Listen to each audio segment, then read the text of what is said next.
Đó. Cái tay vậy à? Chưa, bà ngồi đi, giúp chân giúp tay luôn. Không không, tự bà ngồi được không? Ông ngồi nữa. Đỡ hả? Ngã qua bên thử coi. Mất đỡ phải không? Bà lăn qua đi. Ủa lăn qua nhẹ rồi nè. Trời ơi. Mèn đét ơi, tự ngồi cả nhà ơi. Bà lăn qua không được mà bà ngồi cũng không được cả nhà. Bây giờ ngồi được rồi nè. Bà ngồi vậy thấy nó im vụ đau chưa? Im chưa? Ồ. Được. Thôi giờ bà lên đây nghe. Bây giờ bà tự đứng vậy là đỡ. Rồi bà tự đứng luôn, nội được rồi cả nhà ơi. Đó. Hai cái chân là có tương lai cả nhà. Cho thầy cái ghế nhỏ này. Đây. Cái này là vừa lắm.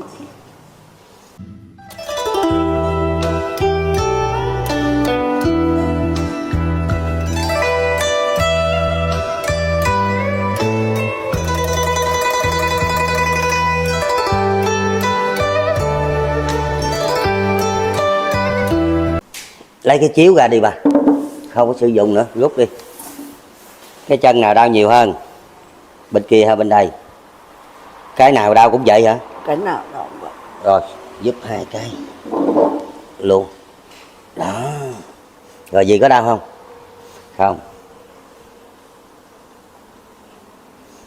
Rồi, để tay qua đây nè bà. Giúp thêm cái mông dài xuống cái nữa coi.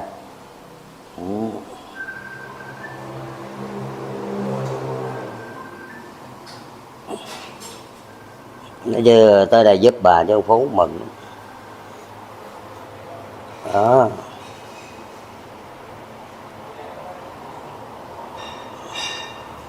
Cái chân của bà cứng rồi cái nhà, cứng ngắc à.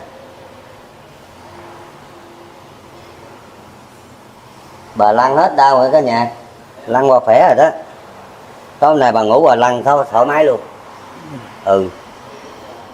Từ từ. Từ từ. Dỡ lên coi đau không? Gì đau không bà?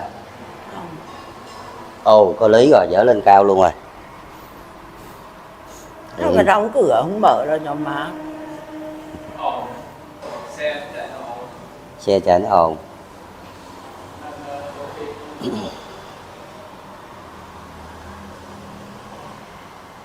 Cái ngôi thờ này đẹp quá ha.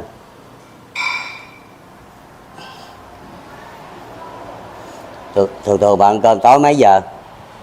Tối thì cũng phải 6 giờ, 6 rưỡi ăn. Rồi xong cái này là bạn ăn cơm được rồi đó. Lên gì đau không? Không. Ồ, có lý lên cao nữa rồi cả nhà ơi. Nãy dưới kéo lên cứng ngắc à.